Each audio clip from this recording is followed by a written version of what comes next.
யாரெல்லாம் அந்த இயக்கத்தில் ஆளுமைகளாக இருந்தாங்களோ அத்தனை பேரையும் நீங்கள் நீக்கினீங்க. யாரையும் நீங்கள் அரவணைக்கலை. அரவணைக்காது போனதன் காரணமாக தான் அந்த இயக்கத்தின் தவறான முன்மாதிரியை, தவறான பிரசிடென்சி முதலாக உருவாக்கியது மதிமுக தான். ஆனால் இந்த தவறை நீங்கள் செய்துவிட்டு கலைஞர் குடும்பத்தை இதுவரையிலும் யாரும் விமர்சிக்காத அளவுக்கு கடுமையான சொற்களை பயன்படுத்தி விமர்சனம் பண்ணார். அதுக்கப்புறம் நான் மாநிலத்தில் திமுக தலைவர் தளபதியை சந்திக்கிறாரு. அதே போல் கோயம்புத்தூரில் சந்தித்து அவர் கையை பிடிச்சி கெஞ்சி, நான் எந்த எதிர்பார்ப்பும் இல்லாமல் எந்த நிபந்தனையும் இல்லாமல் உங்களுடன் நான் இணைந்து பணியாற்ற விரும்புகிறேன், எங்களை சேர்த்துங்க அப்படின்னு அவர் கெஞ்சியதின் காரணமாகத்தான் திமுகவுடைய தோழர்கள் கொஞ்சம் பேர் அந்த சமூக வலைத்தளத்தில் இருக்கிறவங்க வந்து திமுகவுக்கு எதிராக அண்ணன் தலைவர் தளபதிக்கு எதிராக கடுமையான விமர்சனங்களை நாள்தோறும் வச்சுட்டு வராங்க. இந்த இணையதள ஒருங்கிணைப்புக்கு யார் தலைவர்னா சாட்சாத் எல்லா தேர்தலையும் தவறான முன்னுதாரணங்களை, தவறான நடவடிக்கைகளை எடுத்து அந்த கட்சி கரைந்து காணாமல் கழுதை செய்து கட்டெரும்பு போன மாதிரி இப்போ கரைந்து போயிடுச்சு.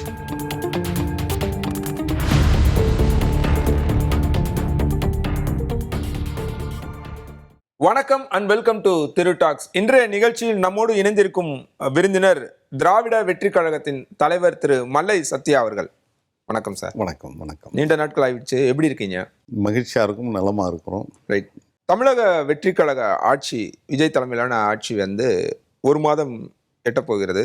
முதல் கட்டமாக உங்களுடைய பார்வை, ஒரு மாத கால ஆட்சி அப்படின்றது எப்படி இருக்கு? இல்லை, முதலில் தமிழக வெற்றி கழகத்துடைய அந்த அரசியல் நிலைப்பாடு வெற்றி பெற்றதற்கு வாழ்த்துக்களை கூறிக்கொள்கிறோம். காரணம், ஒரு சாதாரண எளிய மக்கள் எல்லாம் அந்த வெற்றி வாகை சூடி இருக்கிறார்கள். ஏன்னா தேர்தல்னாவே ஒரு கோடிக்கணக்கான பணம் செலவு பண்ணணும், ஒரு பெரிய பின்புலம் இருக்கணும், ஒரு லெகசி பாரம்பரியம் இருக்கணும். அதெல்லாம் உடைச்சிட்டு ஒரு முதல் தலைமுறை வந்து வெற்றி பெற்று வந்திருக்கிறார் என்பது வாழ்த்துக்குரிய ஒன்று. அது எல்லா தரப்பையும் அவர்கள் கவர்ந்திருக்கிறார்கள் என்பதில் கூடுதலான தகவல் தான். ஆனால் அதே வேளையில் வந்து இன்னைக்கோட ஒரு 30 நாட்கள் கழியுது அந்த ஆட்சி வந்து. ஒரு மாத ஆட்சியே ஏதோ ஒரு 10 ஆண்டுகள் ஆட்சி போன்று ஒரு சலிப்பு ஏற்பட்டதாக சமூக வலைதளத்தில் பார்க்கின்ற போது எல்லா நிலையிலும் அப்படியான பார்வை இருக்கா? சமூக வலைதளத்தில் தெரியுது. அப்படி பெண்கள் போகிற வீதிக்கு வந்து திட்டுறாங்க, அண்ணா விஜய் அண்ணா உன்னை நம்பி தான் அப்படி இருந்தோம், நாங்கள் இப்படி பாதிக்கப்படுறோம்ண்ணா அப்படின்னு சொல்லி நேரடியாக அவர்கிட்ட அவங்க அந்த முகநூல் மூலிமா அவங்க பேசுகின்ற போது ஏதோ ஒரு சலிப்பு ஏற்படுது. அது என்னன்னா, மக்கள் வந்து ஒரு திரைப்படத்தில் பார்த்ததை போன்று ஏதோ ஆபத்து ஏற்படுகின்ற போது நாயகன் வந்து காப்பாற்றுவதைப் போல அண்ணன் விஜய் வந்து காப்பாற்றிடுவார் என்ற நம்பிக்கையில் ஒருவேளை அந்த மக்கள் இருந்தாங்களான்னு எனக்கு தெரியல. ஃபார் எக்ஸாம்பிள் வந்து அந்த கரூரில் ஒரு 41 பேர் மரணம்.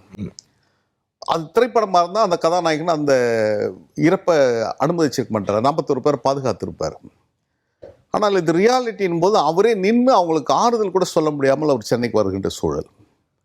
நானே பலமுறை சொல்லியிருக்கிறேன், அவர் ஏன் அங்கே செல்ல முடியாத சூழலில் அந்த பாதிக்கப்பட்டவர்களாச்சும் நீங்கள் அழைச்சிட்டு வந்து நீங்கள் அவங்களுக்கு ஆறுதல் சொல்லணும் போது அதுக்கப்புறம் அதை நடைமுறைப்படுத்தினாங்க. அதெல்லாம் அதில் இருவேறு கருத்தில் தான் நான் அதில் உடன்படுறேன். ஏன்னா பாதிக்கப்பட்ட மக்களுக்கு ஒரு ஆறுதல் சொல்லணும்னு அந்த ஆறுதலாம் சொல்லியிருக்காங்க. ஆக இப்போ அந்த ஆட்சி வந்திருக்கிறது, ஆட்சியில் வந்து அவங்க வைத்திருக்கின்ற அந்த அஜெண்டாஸ் இருக்கு இல்லையா, அவங்களோட வாக்குறுதிகள், இதெல்லாம் நிறைவேற்றுவதற்கு எத்தனை ஆண்டுகள் ஆகும் என்பது தெரியல. ஏன்னா பொருளாதாரம் இல்லாத ஒரு சூழல் வந்து இந்த ஆட்சி வந்திருக்கிறது. ஆட்சி மிகப்பெரிய சவால்களை எதிர்கொள்ள வேண்டிய சூழலில் தான் இருக்கும். ஏன்னா ஒன்றிய பாஜக அரசு எந்த அளவுக்கு உங்களுக்கு உதவியாக இருக்க போகிறாங்கன்னு எனக்கு தெரியல. மாநிலத்தோட வரி வருவாய்கள்லாம் எப்படி இருக்குதுன்றதை அவர் இப்போ வெள்ளையறிக்கை தரப்போகிறேன்னு சொல்லியிருக்கிறாங்க. அது மூலயமா தான் அவங்க வந்து தங்களை நிலைநிறுத்தி கொள்ள வேண்டிய சூழலுக்கு தள்ளப்படுவாங்க. ஒரு 10 குற்ற சம்பவம் தமிழ்நாட்டில் இப்பொழுது நடக்கிறதுனா அதில் ஒரு 4 சம்பவங்களில் தமிழக வெற்றி கழகத்துடைய நிர்வாகிகள் சம்பந்தப்பட்டிருக்கிறார்கள் என்பது புறந்தள்ள முடியாத உறுதிப்படுத்தப்பட்ட செய்திகளாக இருக்கிறது. அதனால் வந்து காவல்துறை அவர்கள் கைது செய்திருக்கிறது, அல்லது அந்த கட்சி நடவடிக்கை எடுக்கப்பட்டிருக்கிறது, அல்லது தலைமறைவு, இப்படி தான் இந்த செய்தியில் வருகின்ற போது முதலில் இந்த ஆட்சிக்கு நற்பெயர் கெடுவதற்கு தன்னுடைய கட்சியே காரணமாகிவிடக்கூடாது. அந்த ஒரு உணர்ச்சி வசப்பட்ட தொண்டர்கள் அதை செய்கிறார்களா, இதெல்லாம் கட்டுக்குள்ளே கொண்டு வரணும். ஏன்னா நிர்வாகம் என்று வருகின்ற போது இது வந்து அனைத்துக்குமான ஒரு நிர்வாகமாக இருக்கணும். ஏன்னா இந்த ஆட்சி வந்த உடனேயே தமிழ்த்தாய் வாழ்த்து 3வது புறந்தள்ளப்பட்டிருக்கிறது. அது வேதனைக்குரிய ஒன்று, வருத்தப்பட வேண்டிய ஒன்று. மும்மொழி கொள்கைக்கு இந்த மண்ணில் இடமில்லைன்னா 67 அண்ணா முதலமைச்சரான போது கொண்டு வந்த தீர்மானம் அது மீண்டும் உயிர் பெறுகிறதோ என்கின்ற ஒரு ஐயம் உருவாகி இருக்கிறது. ஒரு மதச்சார்பற்ற அரசு என்று சொல்லுகின்ற போது இஸ்லாமிய பெருமக்கள் வந்து அந்த ஐம்பெரும் கடமைகளில் பல்வேறு சூழலில் வரும்போகின்ற போது அந்த மெக்கா அந்த புனித பயணம் போகின்ற போது முன்பாக அந்த பக்ரீத் திருநாள் கொண்டாடுவார்கள். அந்த பக்ரீத்தில் வந்து அவர்கள் வந்து ஆடு அல்லது மாடுகள் பலியிடுவது அவங்களுடைய பழக்கமாக இருக்கிறது. அந்த பலியிட வைத்திருந்த கால்நடைகள்லாம் தடை பிடித்து அது வந்து சிலர் மீது வழக்கெல்லாம் போடப்பட்டிருக்கலாம் என்பது ஒரு கண்டனத்துக்குரிய ஒன்றாகத்தான் பார்க்கப்படுகிறது. எனவே இந்த ஆட்சி நன்றாக வரணும். ஏன்னா நீங்கள் ஒரு சிறந்த ஆட்சியை தந்த போது அந்த ஆட்சிக்கு மாற்றாக நீங்கள் வந்திருக்கும் போது அதை விட இன்னும் சிறந்த ஆட்சி நீங்கள் தந்தால்தான் மக்கள் உங்களை ஏற்றுக்கொள்வார்கள். இல்லைன்னா ஒரு சிறந்த ஆட்சி திமுகவுடைய தலைமையிலான ஆட்சி வந்து ஒரு நல்ல ஆட்சியை வழங்கிய போதும் மக்கள் புறக்கணித்திருக்கிறார்கள் போது உங்கள் மீது நம்பிக்கை வைத்திருக்கிறார். அந்த நம்பிக்கை வீண் போய்விடாமல் மாண்புமிகு முதலமைச்சர் விஜய் அவர்கள் நல்லாட்சி தர வேண்டும் என்பதை இந்த நேரத்தில் வேண்டுகோளாக நாங்கள் வைக்கின்றோம். இல்லை, இப்போ நீங்கள் குறிப்பிட்டதில் 2-3 விஷயங்கள். இப்போ ஒன்று சட்டம் ஒழுங்கு விவகாரத்தை பற்றி சொல்கிறீங்க அப்படின்னா, ஒரு கிரைம் ஒரு இடத்துல நடக்குது அப்படின்னா உடனுக்குடன் அங்கே நடவடிக்கை எடுக்கப்படுகிறது. கைது நடவடிக்கையாக இருக்கட்டும், அரசு வந்து விரைந்து செயல்படுது அப்படின்றத பார்க்க முடியாது. அது ஒன்று. 2வது, இப்போ வந்தே மாதரம் பற்றி சொன்னீங்க அப்படின்னா அதையுமே கூட எதிர்த்து இனிமேல் தமிழகத்தில் அரசு நிகழ்ச்சிகளில் தாய்மொழியாக தமிழ்தாய் வாழ்த்தை தான் பாடணும் அப்படின்னு சொல்கிறேன் வழக்கு தொடுக்கிறதுக்கு முடிவு செஞ்சுருக்காங்க அப்படின்றது நம்ம செய்திகளில் பார்க்கும்போது ஒரு துரிதமான ஒரு நடவடிக்கையை செய்கிறாங்க அப்படின்னு நம்ம புரிஞ்சுக்க கூடாதா? இல்லை, அந்த அனுமதிச்சிருக்க கூடாது. என்னை பொறுத்தவரையிலும் அதுக்கு அனுமதிச்சிருக்க கூடாது.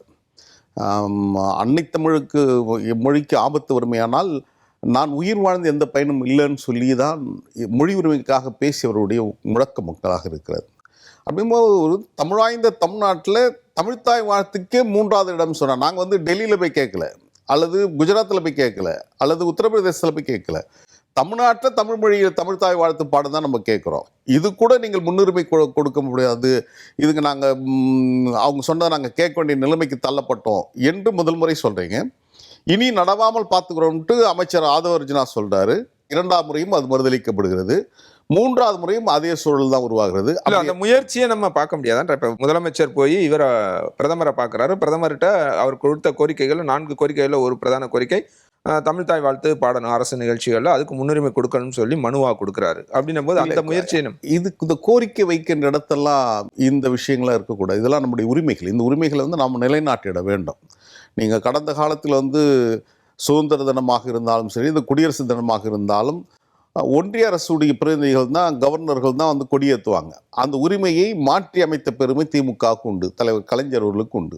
அதுபோல ஒரு வரலாற்றில் இடம்பெறுகின்ற பதத்தில் நீங்கள் பயன்படுத்திக்கணும். இப்பவும் காலம் தாழ்ந்து விடலை. உடனே இப்போ நீங்கள் கூட்டப்போகிற சட்டமன்றத்தில் வந்து இதற்கென்று ஒரு தீர்மானத்தை கொண்டு வந்து அரசு தமிழ்நாட்டில் நடைபெறுகின்ற எந்த அரசு விழாவாக இருந்தாலும் மத்திய மாநில அரசு விழாக்களில் முதலில் தமிழ்தாய் வாழ்த்து பாட வேண்டும் என்பதை உடனடியாக நீங்கள் வந்து தீர்மானம் நிறைவேற்றி அதை சட்டமாக்க வேண்டும் என்பதையும் இந்த நேரத்தில் நான் வேண்டுகோளாக நான் வைக்க விரும்புகிறேன்.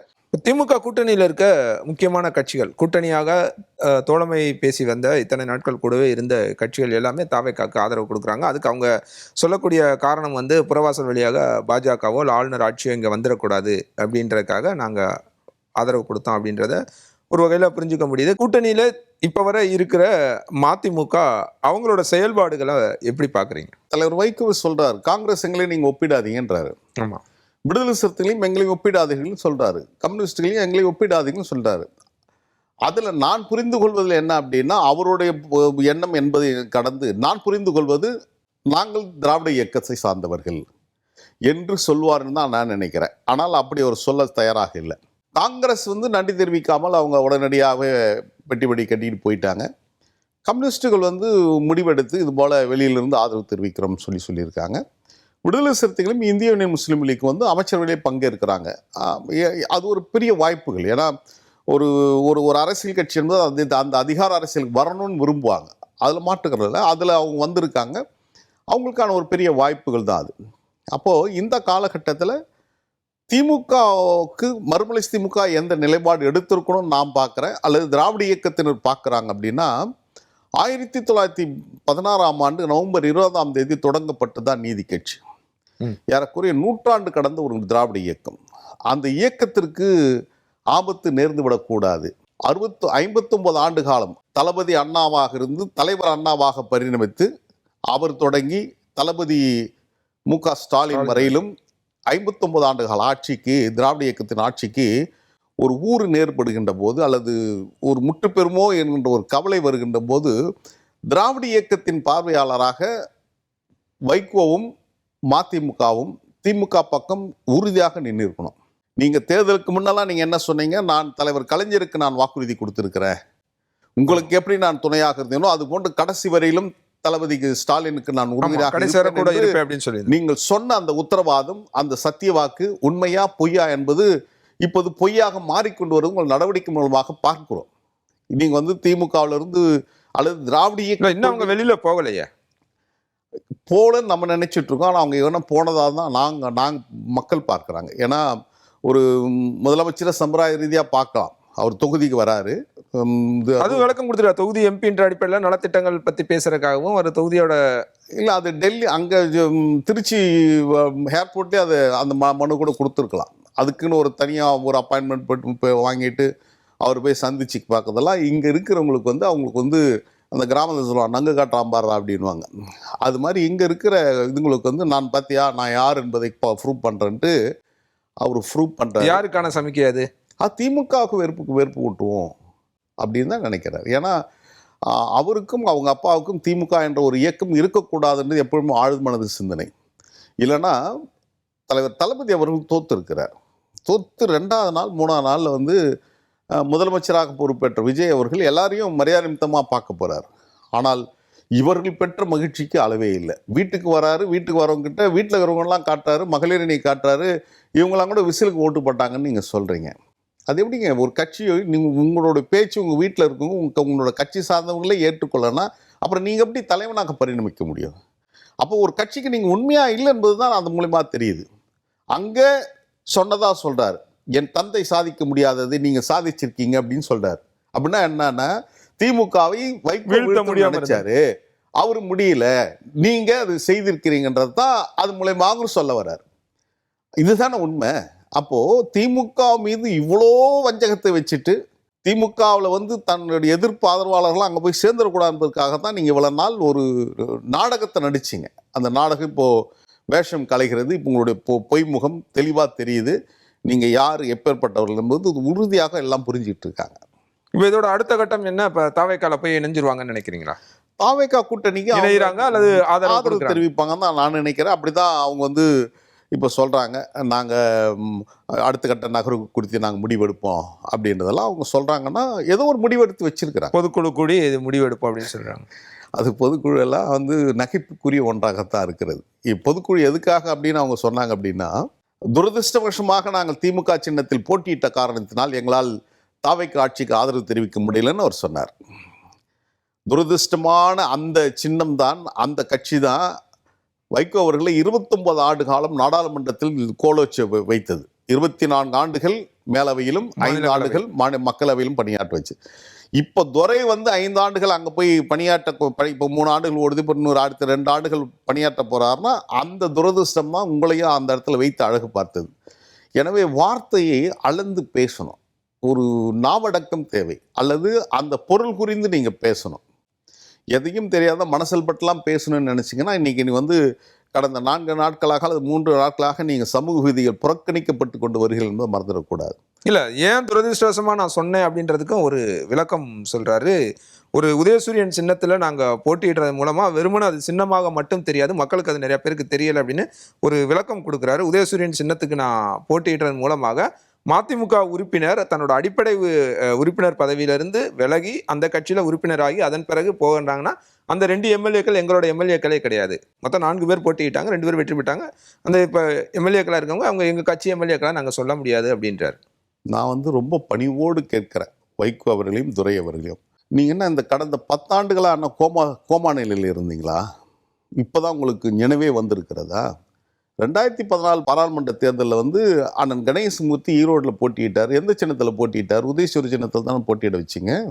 2021 6 சீட் நம்ம வாங்குகிறோம் மதிமுக கூட்டணியில். அந்த முன்னாள் ஒப்பந்தம் கையாளுவதற்கு முன்னாள் வரையிலும் நான் தான் குழுக்கு தலைவர், நான் தான் போய் பேசுகிறேன். 4 கட்ட பேச்சுவார்த்தையில் இறுதியும் முடிவெட்டாம் போது எந்த சின்னத்தில் போட்டிவிடா, நாங்கள் தனி சின்னத்தில் தான் போட்டிவிட நாங்கள் சொல்லியிருக்கிறோம். ஒரு இரவில் நிகழ்கின்ற மாற்றத்தின் பேர் தான் அரசியல்னு சொல்லுவாங்க. அதுபோல் அந்த இரவுக்குள்ள மறுநாள் காலையில் நீங்கள் ஒப்பந்தத்திற்கு கையெழுத்து போட வருகின்ற போது நீங்கள் அறிவிக்கிறீங்க நாங்கள் உதயசூரி சின்னத்தில் போட்டியிட போகிறோம் நீங்கள் அறிவிச்சிங்க 2021. 26 உங்கள் மகன் வந்து அந்த நாடாளுமன்ற தேர்தல் போட்டியிடுகின்ற போது சொன்னால் செத்தாலும் தனிச்சின்னம் தான் அப்படின்னார்.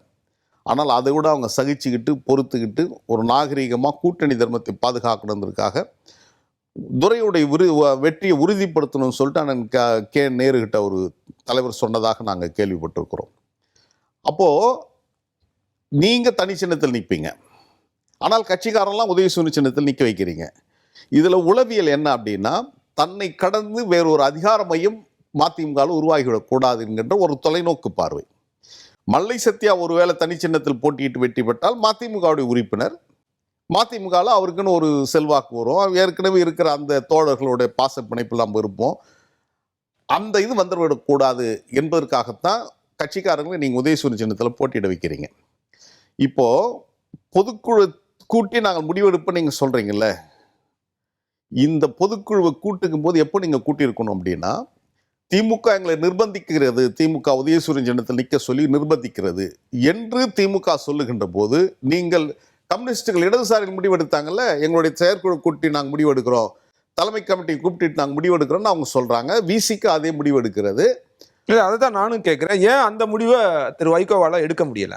மதிமுக ஏன் அப்பொழுது பொதுக்குழு கூட்டி இது போல வந்து கூட்டணியில் நிர்பந்திக்கிறாங்க, நம்ம என்ன பண்ணுறது என்று முடிவெடுத்திருந்தாருன்னா நீங்கள் ஜனநாயகபூர்வமான தலைவர். தந்தை மகன் 2 பேருமே முடிவெடுத்து நீங்கள் வந்து திமுகவுக்கு போயிடுறீங்க. இதையும் கடந்து நான் இன்னொரு செய்தியும் சொல்ல விரும்புகிறேன். அது என்ன செய்தி? திமுகவோட போறன்ற முடிவு வந்து அவங்க 2 பேரும் முடிவு மட்டும்தானே? அப்போ பொதுக்குழு கூடியோ இல்லை ஒரு கூட்டமாக ஒரு ஜனநாயக ரீதியாக முடிவெடுக்கப்படவில்லை. எடுத்திருக்கணும். அப்படி எடுத்திருந்தா நீங்கள் ஜனநாயகபூர்வமான தலைவர். ஆனால் நீங்கள் அதை எடுக்கலை. நீங்கள் தன்னிச்சையாக ஒரு சர்வதிகாரமாக நீங்கள் முடிவெடுத்துட்டு அந்த முடிவு வந்து தொண்டர் மேலே கட்சி மேலே நீங்கள் திணிக்கிறீங்க.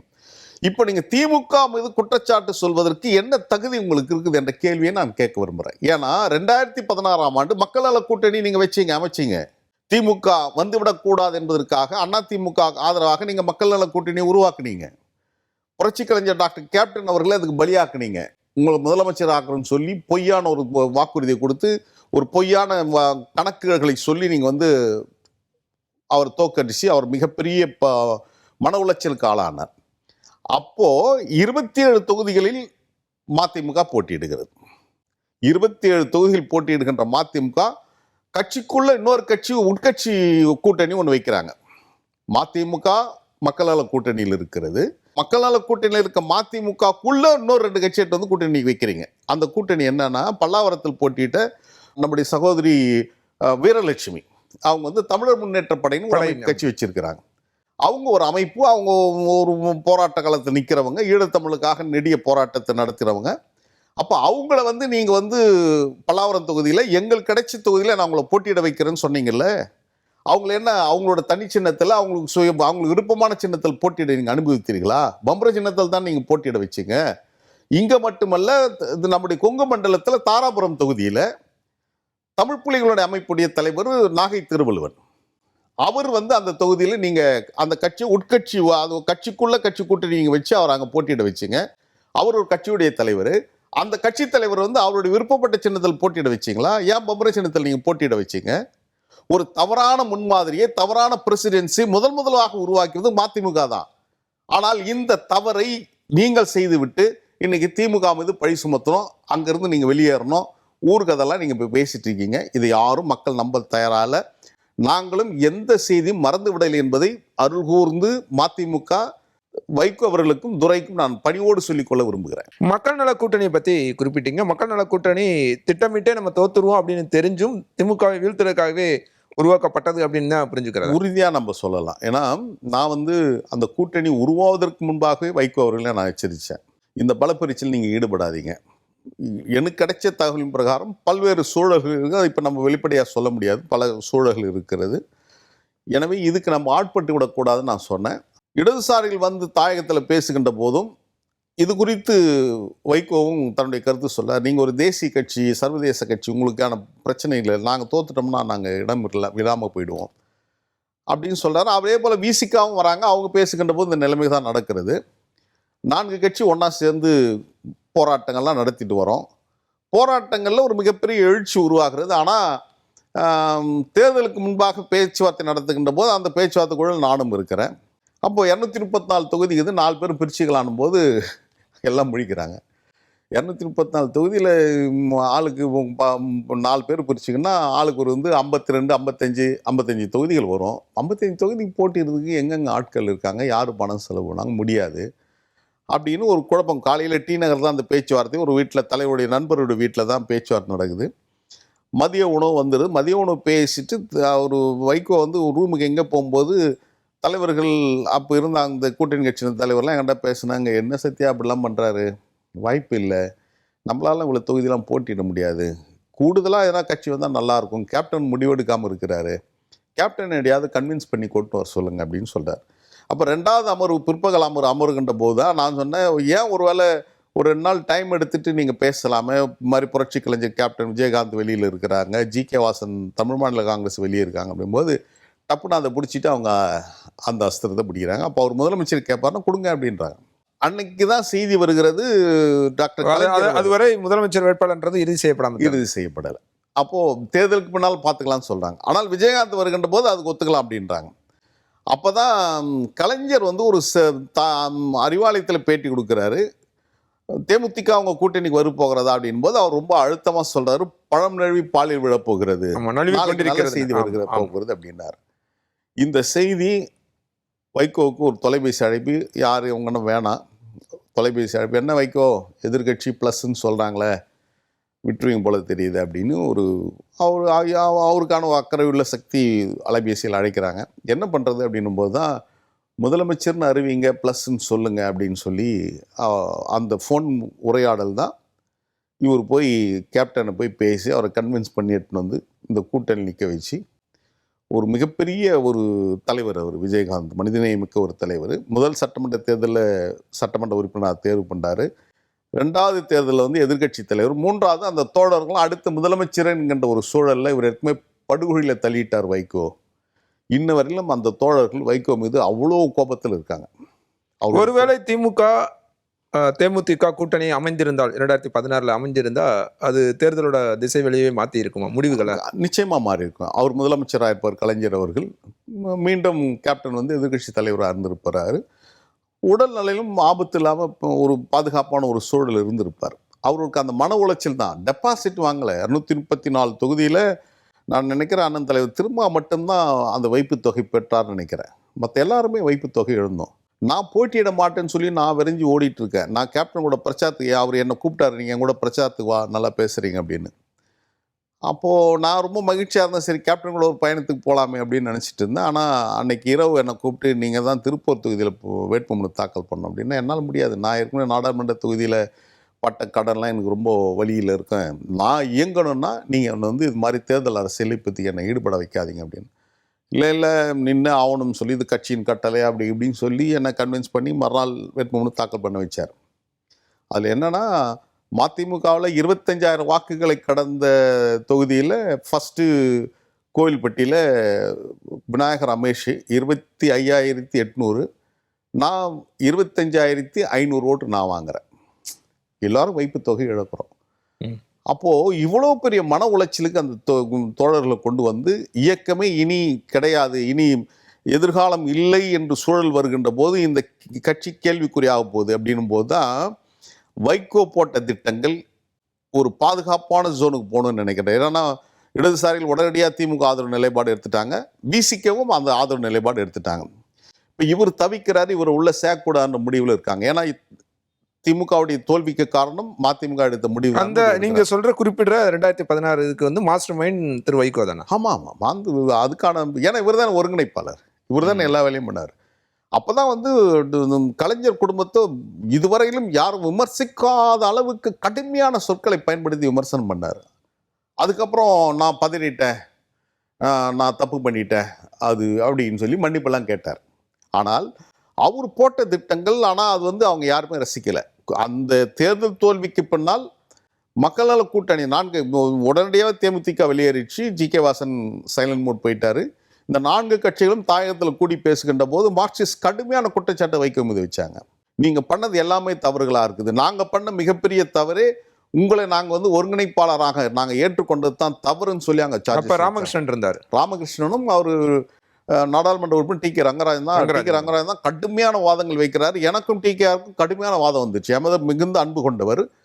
அப்போ அவர் டி கே ஆர் சொல்றாரு, என்ன மல்லை என்னென்ன மிரட்டி பார்க்குறீங்களா, இந்த மிரட்டெல்லாம் நாங்கள் பார்த்தவங்க அப்படின்னும் போது அவர் என்னால் தாங்க முடியல. ஏன்னா நம்ம இருந்த ஒரு கட்சியோட தலைவர் வந்து அப்படி ரொம்ப கொச்சைப்படுத்தி பேசுகிறாங்களும் போது நான் சொன்னேன், இனிமே இந்த பதவியில் நீங்கள் நீடிக்கூட உடனடியாக அந்த ஒருங்கிணைப்பாளர் பதவியிலேருந்து நீங்கள் ராஜினாமா பண்ணுங்கன்னு நான் கடுமையான வாதம் பண்ணுறேன். அப்போ அவர் சொல்கிறாரு, டிகேஆர் எனக்கு தெரியும் திராவிட இயக்கத்துடைய மாடல் என்னன்னு எங்களுக்கு தெரியும், அந்த பாணி என்னன்னு எங்களுக்கு தெரியும், என்ன நீங்கள் அச்சுறுத்துறீங்களா அப்படின்னு. இல்லைண்ணா என்னென்ன அப்படிலாம் பேசுகிறீங்கன்னு வைகோ அவங்களை சமாதானப்படுத்தினார். நான் தான் எடுத்துன்னு ஒரு காரில் ஏற்றி விட்டு வந்தேன் டிகேஆரை. ஆனால் அப்போது என்ன சொன்னாங்கன்னா, இந்திய கம்யூனிஸ்ட் கட்சியும் விடுதலை சிறுத்தைகளும் நம்ம இந்த 4 பேரில் பெரும்பான்மை நம்ம 3 பேர் இருக்கோம். நம்ம பெரும்பான்மை இருக்கும்போது அவங்க ஒருத்தர் தானே சொல்கிறாங்க, அதால் வந்து நீங்கள் ராஜினாமா பண்ணக்கூடாதுன்னு அவர் தொடர்ச்சி நிற்க வச்சுட்டு அவங்க எல்லாருமே கிளம்பி போயிட்டாங்க. அதுக்கப்புறம் இந்த இயக்கத்தை பாதுகாக்கணுன்றும் போது வேற வழி கிடையாது, திமுக மட்டும்தான் ஒரே ஆதார சக்தின்னு வைக்க முடிவெடுக்கிறாரு. அதற்காக தொடர்ச்சியான அறிக்கைகள், திமுக ஆதரவு நிலைப்பாடு எடுப்பது, எல்லா முயற்சியும் எடுக்கிறாரு. கடைசியாக 1 மணி நேரம் காத்திருந்து மதுரை விமான நிலையத்தில் திமுக தலைவர் தளபதியை சந்திக்கிறாரு. அதே போல் கோயம்புத்தூரில் சந்திக்கிறார். சந்தித்து அவர் கையை பிடிச்சி கெஞ்சி, நான் எந்த எதிர்பார்ப்பும் இல்லாமல் எந்த நிபந்தனையும் இல்லாமல் உங்களுடன் நான் இணைந்து பணியாற்ற விரும்புகிறேன், எங்களை சேர்த்துங்க அப்படின்னு அவர் கெஞ்சியதின் காரணமாகத்தான் அவர் பெருந்தன்மையோடு அவர் ஏற்றுக்கிட்டார். ஆனால் அதுக்கப்புறமும் 2021 சட்டமன்ற பொதுத் தேர்தலில் அவர் டிமாண்ட் வைக்கும்போது போட்டியிலேருந்து அவங்க ஒருவேளை மதிமுக வெளியேறுன்ற நிலைமை வருகின்ற போது அவர் தொலைபேசியில் அண்ணன் தளபதி அழைச்சி பேசுகிறானே, நீங்கள் முடிவெடுத்துட்டீங்கன்னா நாங்கள் எதுவும் பண்ண முடியாதுன்னா, ஆனால் நீங்கள் எங்கிட்ட எந்த நிபந்தனையும் இல்லாமல் தான் நீங்கள் வருவேன்னு எங்கிட்ட சொன்னீங்க, ஆனால் நீங்கள் இவ்வளோ டிமாண்ட் பண்ணுறதெல்லாம் கூட்டணிக்கு கெட்ட பேர் வெளியில் உருவாகுதுன்னு, நீங்கள் முடிவை தான் எடுத்துகிட்டு போங்கன்னு சொல்கிறார். அப்போது எந்த நிபந்தனையும் இல்லாமல் தலைவருக்கு கொடுத்த அந்த உறுதிமொழியை பாதுகாப்பதற்காக நான் உங்களுடன் இணைந்தேன் என்று சொன்ன வைகோ அவர்கள் இப்பொழுது மாற்றி பேசுவதன் காரணம் என்ன, மர்மம் என்ன? நேற்று வந்து வாசுதேவன் நல்லூரில் வந்து செண்பக அணை பாதுகாப்புக்காக நீங்கள் போய் உட்காந்து உண்ணாவிரதம் உட்காடுறீங்க, பச்சை துண்டு எடுத்து தலையில் கட்டுறீங்களே. இந்த பச்சை துண்டை 2016 மக்கள் நல கூட்டணி இருக்கும்போது நீங்கள் கட்டிட்டு என்ன உறுதிமொழி எடுத்தீங்க? தற்சார்பு விவசாய சங்க தலைவர் பொன்னையன் கூட்டிய மாநாட்டில் நீங்கள் பேசுகின்ற போது நான் உறுதிமொழி எடுக்கிறேன், சபதம் ஏற்கிறேன், இனி இந்த பச்சை துண்டை விவசாயிகளுக்கு ஆதரவாக இந்த பச்சை துண்டை நான் என் தலையிலிருந்து கழட்ட மாட்டேன்னு சொல்லி உறுதி எடுத்தீங்க. தோத்த உடனேயே அந்த பச்சை துண்டு தூக்கி போட்டு மீண்டும் நீங்கள் எடுத்து வச்சிருக்கிறீங்க. அன்னைக்கு இன்னொரு உறுதிமொழி நீங்கள் எடுத்தீங்க, இனி எக்காலத்திலும் நான் வந்து அரசு மருத்துவமனையில் தான் சிகிச்சை பெறுவேன், ஏன்னா விவசாயிகள் இந்த நாட்டுடைய முதுகெலும்பாக இருக்கின்ற விவசாயிகளுக்கு வந்து தரமான சிகிச்சை கிடைக்கல, எனவே நான் இனிமே அது மாதிரி இருக்க போறேன்னு சொல்லி கம்யூனிஸ்ட் போல் நான் இருப்பேன்னு சொன்னீங்க. தோத்த உடனே உங்களுக்கு உடல்நலம் பாதிக்கப்பட்டுச்சு, நீங்கள் எங்கே போனீங்க? அரசு மருத்துவமனைக்காக போனீங்க? நேராக ராமச்சந்திராவுக்கும் அப்போலோ மருத்துவமனைக்கு தான் போனீங்க. அப்போ நீங்கள் ஒரு சொல்லிவிட்டு அந்த சொல்லிருந்து மாறி திரும்புவாத நிலைக்கு நீங்கள் போயிட்டே இருக்கிறீங்க. இதை நாட்டு மக்கள் தெளிவாக பார்த்துட்டு இருக்காங்க, உங்களை யாரும் நம்ப தயாராக இல்லை. மதிமுக என்ற ஒரு இயக்கம் ஒரு தேவையில்லாத ஒரு நிலையில் தான் இன்றைக்கு தமிழ்நாட்டுக்கு தேவையில்லை என்ற நிலையில் இருக்கின்ற போது தான் 67 பேர் வச்சு சென்னையில் ஒரு போராட்டத்தை நடத்துகிறீங்க. நேற்று ஒரு 2 நாளுக்கு முன்னே, நேற்று உண்ணாவிரதம், நாளைக்கு வந்து சென்னையில் வந்து கவர்னர் மாளிகை, ஞாயிற்றுக்கிழமை போராட்டம் நடத்துகிற ஒரே கட்சி மதிமுக தான் இருக்கும். கவர்னர் மாளிகை மூடி இருக்கும், கவர்னர் இருக்க மாட்டார். பனகல் மார்க்கிலேருந்து முற்றுகை போராட்டம் அறிவிச்சிருக்கிறீங்க. நீங்கள் இருக்கிறீங்கன்றது காட்டிக்கொள்வதற்கு ஒரு வீண் விரயத்தை நீங்கள் செய்துட்டு இருக்கீங்க. அந்த ஆற்றல், உங்களோட அறிவு, இதெல்லாம் வந்து எப்போ தேவைப்படுமோ அப்போ. சமீப நாட்களாக அடுத்தடுத்த போராட்டங்களை அறிவிக்கிறதுக்கான நான் தான் உண்மையான எதிர்கட்சி, நான் தான் வலிமை உள்ளவன், நான் தான் ஒன்றிய அரசை எதிர்ப்பதற்கு நான் தான் ஆற்றல் படைத்தவன் சொல்லி ஒரு காட்டுறதுக்கான ஒரு பிம்பத்தை காட்டுவது. அது யாரு காட்ட போறாருன்னா இவங்களுக்கு தெரியும், திமுகவுக்கு தெரியும், அதிமுகவுக்கு தெரியும் இவங்க யாருன்ட்டு. இப்போ புதுசாக வந்திருக்கிற விஜய்க்கு நான் வந்து ஒரு பெரிய பலமா என்னை பயன்படுத்திங்க, ஒன்றிய அரசை எதிர்ப்பதற்கு அல்லது ஒன்றிய அரசுடன் பேச்சுவார்த்தை நடத்துவதற்கு நாங்கள் இருக்கிறோம் அப்படின்னு சொல்வதற்காக தான் இப்போ இவங்க எல்லா முயற்சியும் ஈடுபட்டு இருக்காங்க. ஏன்னா அப்போ தான் டெல்லிக்கு முதலமைச்சர் போகின்ற போது ஏதோ டெல்லி பிரதிநிதி மதிமுக போல துரை அங்கே போய் எல்லா வேலையும் ஏற்பாடு பண்ணார் அப்படின்ட்டு இப்போ அவங்க தோழர்களும் பேசிட்டு வராங்க. முதலமைச்சருக்கான ப்ரிவிலேஜ் இருக்குல்ல, அவருக்கான புரோட்டோகால் இருக்குல்ல, அவர் போனால் எல்லாமே செஞ்சு ஆகணும் இல்லை. ஆனால் தங்களால் தான் அது நடக்குது என்பதை அது ஒரு தோற்றத்தை உருவாக்குவதற்கு இப்போ துரை இப்போ முயற்சி எடுத்து இப்போ அது செஞ்சுட்டு இருக்கிறாரு. அதுக்கு ஆட்பட்டு விடக்கூடாது என்பது தான் தமிழ்நாடு அரசுக்கு நாங்கள் வைக்கின்ற கோரிக்கையாக நாங்கள் பார்க்குறோம். கிட்டத்தட்ட மனதளவில் அவர்கள் தயாராகி விட்டார்கள் அப்படின்றத புரிஞ்சுக்கிறது அப்ப நீங்க சொல்ற ஸ்டேட்மெண்ட்ல. அவங்க ஏற்கனவே முடிவு எடுத்துட்டாங்க. இப்போ அவங்க திமுகவில் இல்லைன்ற நிலைமையில தான் திமுகவும் இருக்கிறாங்க நான் நினைக்கிறேன். எனக்கு தெரியாது திமுகவுடைய நிலைப்பாடு எனக்கு என்னன்னு தெரியாது. ஆனால் இவங்க இல்லைன்ற ஒரு மனநிலைக்கு அவங்க வந்திருக்காங்க. ஆனால் மதிமுகவுடைய தோழர்கள் கொஞ்சம் பேர் அந்த சமூக வலைத்தளத்தில் இருக்கிறவங்க வந்து திமுகவுக்கு எதிராக அண்ணன் தலைவர் தளபதிக்கு எதிராக கடுமையான விமர்சனங்களை நாள்தோறும் வச்சுட்டு வராங்க. இந்த இணையதள ஒருங்கிணைப்புக்கு யார் தலைவர்னா சாட்சாத் துரை தான் அதுக்கு ஒருங்கிணைப்பாளர். இவர் கண்டிக்கணும்ல, நடவடிக்கை எடுக்கணும்ல, ஏன் அது மாதிரிலாம் பண்றீங்க அப்படின்ட்டு. அது பண்ணாம அவங்களை ஊக்குவிக்கின்ற இடத்துல தான் துரை இருக்கிறார். இல்லைன்னா அந்த தவறுகள் தொடர்ச்சியாக நடந்து வந்துன்னு இருக்காது. இப்போ விஜய்க்கு ஆதரவாக நீங்க பதிவுகள் போட்டு வரீங்க. நாட்டு மக்கள் பார்க்குறாங்க என்ன நடக்க போகுது. இது ஒன்றும் திரைமறைவுலாம் இல்லை, இவங்க வெளிப்படையாகவே நாங்கள் வந்து தாவேக்காக போகிறோன்ற நிலைமைக்கு வந்துட்டாங்க. திமுக வந்துருச்சு தான், நான் திமுகலேருந்து போகிறதுக்கு முடிவெடுத்து அப்படித்தான் புரிஞ்சுக்கணுமான்னு கேட்குறேன். ஏன்னா அன்று செய்தியாளர் சந்திப்புலையுமே அவர் வெளிப்படையாக எல்லாத்தையுமே சொல்ல நாங்கள் நிர்பந்திக்கப்பட்டோம் அப்படின்றாங்க. தோழமையில் இருக்க எல்லா கட்சிகளுக்கும் கூடுதலான இடங்களை கொடுக்குறாங்க. இப்போ நேற்று வந்து தேமுதிகவுக்கு வந்து 10 இடங்கள் கொடுக்குறாங்க, ஒரு மாநிலங்களவை இடத்தை கொடுக்குறாங்க, அவங்களுக்கு காங்கிரஸ் 27+1 அப்படின்னு கொடுக்குறாங்க. எல்லா கட்சிகளுக்குமே 6, 8ன்னு கொடுக்கும்போது எங்களுக்கு மட்டும்தான் மிக குறைவாக ஐயுஎம்களுக்கு 2 அடுத்து எங்களுக்கு வந்து 4 இடங்கள் அப்படின்னு அதை சொல்றாரு. அதை ரொம்ப வந்து ஆதங்கத்தோட சொல்ற. அந்த ஆதங்கத்தை தான் துரை வைக்கவும் வெளிப்படுத்தினாரு.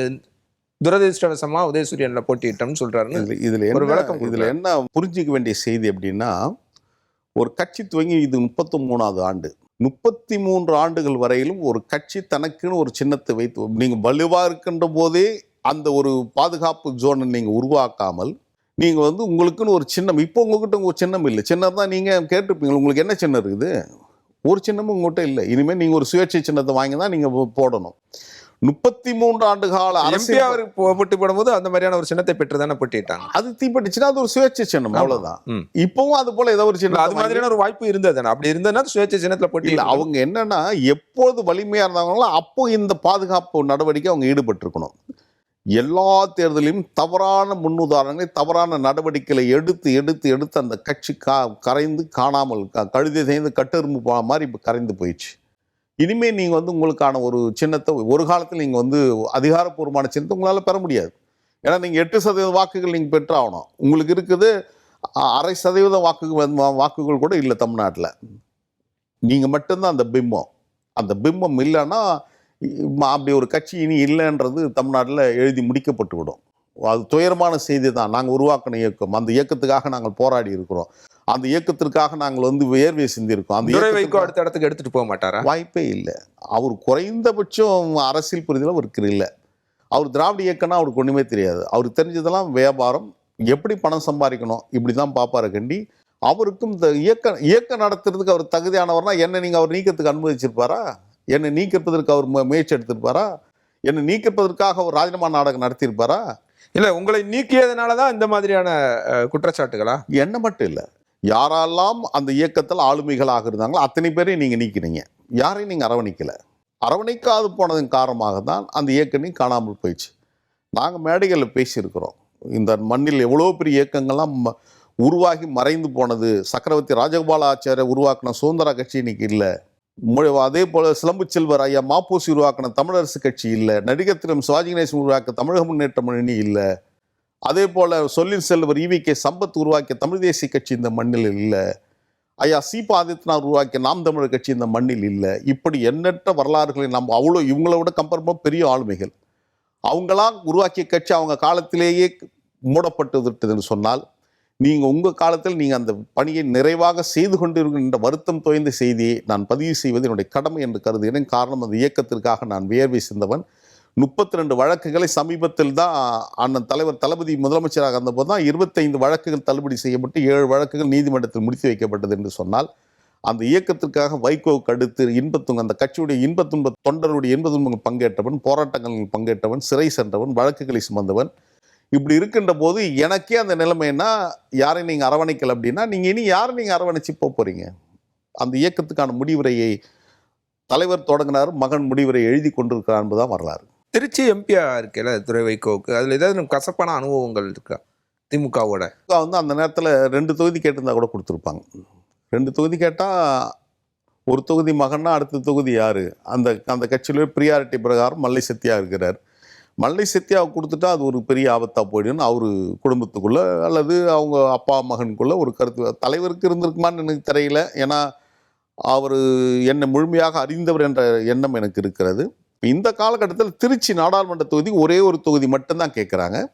அந்த தொகுதி கேட்கின்ற போது காங்கிரஸ் உடைய அப்போது நடைபெற்ற, அதுக்கு முன்பு நடைபெற்ற நாடாளுமன்ற பொது தேர்தலில் தமிழ்நாட்டிலேயே ஏன் நான் எனக்கு இந்தியாவிலேயே அதிக வாக்கு வித்தியாசத்தில் வெற்றி பெற்றவர் வந்து அண்ணன் திருநாவுக்கரசு. 5 லட்சம் வாக்குகள் வித்தியாசத்தில் வெற்றி பெறார். ஒரு தலைவராக இருந்தவர், அமைச்சராக இருந்தவர், கட்சியுடைய தலைவராக இருக்கிறார், தங்க கூட இருக்கிறார் போது அது ஒரு பெரிய அரண்னு அவர் நினைக்கிறாங்க காங்கிரஸ். எனவே அந்த தொகுதி விட்டு கொடுக்க முடியாதுன்னு சொல்கிறாங்க. அவர் திருநாவுக்கரசு சொல்கிறாரு, தமிழ்நாட்டில் 39 தொகுதி இருக்குது, நீங்கள் எங்கன்னா போய் போட்டிடுங்க, ஏன் தொகுதியில் வந்து கேட்குறீங்க அப்படின்ட்டு. இப்போ இந்த பிரச்சனைகளை கூட்டணி இழுபறி இவங்க கொடுக்குற அழுத்தம் திமுகவுக்கு என்ன பண்ணுறது, இங்கே பேசி பார்த்தா முடியல. இப்போது இந்தியா கூட்டணி கூட்டம் இப்போ மகன் திமுக பங்கேற்பதாக சொல்லியிருக்கிறாங்க. இந்தியா கூட்டணி கூட்டத்தில் திமுக புறக்கணிக்க போகிறோன்னு சொல்கிறாங்க. அப்போவே நம்ம புரிஞ்சுக்கலாம் இவங்க வெளியேறிட்டாங்க அப்படின்ட்டு. திமுக எதிர்நிலையில் நிற்கிறாங்க போது புரிஞ்சுக்கலாம். இப்போ அப்போது நடந்த அந்த கூட்டத்துக்கு மும்பைக்கு போகிறார் தளபதி. அப்போ போய் ராகுல் காந்தியிடம் தனிப்பட்ட முறையில் வேண்டுகோள் வைக்கிறார். அப்போ அவரும் எதிர்கருத்து வைக்கிறார். எங்களுடைய கட்சியுடைய தலைவராக இருக்காங்க, ஒரு மாநில தலைவராக இருந்தவர், அமைச்சராக இருந்திருக்காரு, எங்களுக்கு ஒரு பாதுகாப்பு அரணாக இருக்கிறாங்க, அந்த தொகுதி கொடுக்க முடியாது, வேறு எந்த தொகுதியாக போய் போட்டியிட சொல்லுங்கன்னு அவர் சொன்ன போதும் இவருடைய வற்புறுத்தலின் பேரில் ராஜீவ்காந்தி கடைசியாக சம்மதம் தெரிவித்து திருச்சி தொகுதி ராகுல் காந்தி. மறுநாள் நாங்கள் அறிவாலயம் போகின்ற போது இந்த செய்தியை தளபதி சொல்கிறார் அண்ணன் ஸ்டாலின். ஆனால் ரொம்ப போராடி தானே ராகுல் காந்தி கிட்ட பேசி இந்த தொகுதியை வாங்கி கொடுத்துருக்கேன், வெற்றி பெற்றாவுன்னு அப்படின்றார். இப்போ எவ்வளோ பெரிய போராட்டத்தை நடத்தி அந்த தொகுதியை அவர் வாங்கி கொடுத்துருக்கிறாரு. இப்போ அங்கே போய் நீங்கள் தனி சின்னன்னு இங்கே முடிவு எடுத்தாச்சு, நீங்கள் தனி சின்னம் நீங்கள் முடிவு எடுத்துட்டீங்க, நாங்கள் அந்த சின்னத்துக்கு ஓகே அப்படின்னு இருக்கணும். இப்போ அங்கே செயல்பூர் கூட்டம் நடக்குது. செயல்பூர் கூட்டத்தில் இன்னும் சின்னம் அறிவிக்கப்படலை. ஏன்னா நீங்கள் சுயேட்சை சின்னம் கேட்டதுக்கு அப்புறம் தானே கிடைக்கும். அப்போ தோழர்கள்லாம் சொல்கிறாங்க, எங்கள் சின்ன இருதையாங்க நீங்கள் போட்டிடுங்க அப்படின்னு. அந்த சின்னமாக அழ முடியாது, செத்தாலும் தனி சின்னம்னு அவர் போட்டு ஓன்னு கத்தி கதறி அழுது ஒரு கூட்டணிக்குள்ளே தர்ம சங்கடத்தை உருவாக்குறார். ஆனால் அப்பொழுதும் அண்ணன் தலைவர் முதலமைச்சராக இருந்தபோது துரையோட வெற்றியை உறுதிப்படுத்தி தான் நீங்கள் சென்னைக்கே வரணும்னு சொல்லி அண்ணன் மாவட்ட செயலாளராக இருந்த அண்ணன் நேருகிட்டையும் அவர் அன்பில் மகேஷ் பொய்யாமொழி. அந்த தொகுதியுடைய சிறப்பு என்னன்னா 4 அமைச்சர்கள், மற்ற தொகுதிகளாம் ஒரு அமைச்சர் இருப்பாங்க, இல்லை அமைச்சர் இல்லாமல் கூட இருக்கிறாங்க, இப்போ பொறுப்பு அமைச்சர் இருப்பாங்க. ஆனால் அந்த நாடாளுமன்ற தொகுதியில் 4 அமைச்சர்கள், ஒன்று அண்ணன் கே நேரு, அன்பில் மகேஷ் பொய்யாமொழி, அண்ணன் ரகுபதி, அப்புறம் ஐயநாதன், அப்புறம் நாடாளுமன்ற மேல உறுப்பினர் அப்துல்லா, அப்புறம் 2 சட்டமன்ற உறுப்பினர், இவ்வளோ பாதுகாப்பு ஜோன் வச்சு அவரை ஜெயிக்க வைக்கிறாங்க. அந்த விசுவாசத்தை தான் இப்போ காட்டுறாரு. துரதிருஷ்டம்னு சொல்கிற வார்த்தையை அவர் இன்னைக்கு பிரயோகப்படுத்துகிறாருன்னா, ஒரு துரதிருஷ்டம் அவங்களை நெருங்கி கொண்டு இருக்கிறது. ஒரு துரதிருஷ்டமான சூழலுக்கு தந்தையும் மகனும், மகன் திமுகவும் இறுதி கட்டத்தை நெருங்கி கொண்டிருக்கிறார் என்பதாகத்தான் நான் பார்க்குறேன். உங்களுடைய வருகைக்கும் கருத்து பகிர்வுக்கும் நன்றி. மிக்க நன்றி, வாழ்த்துக்கள்.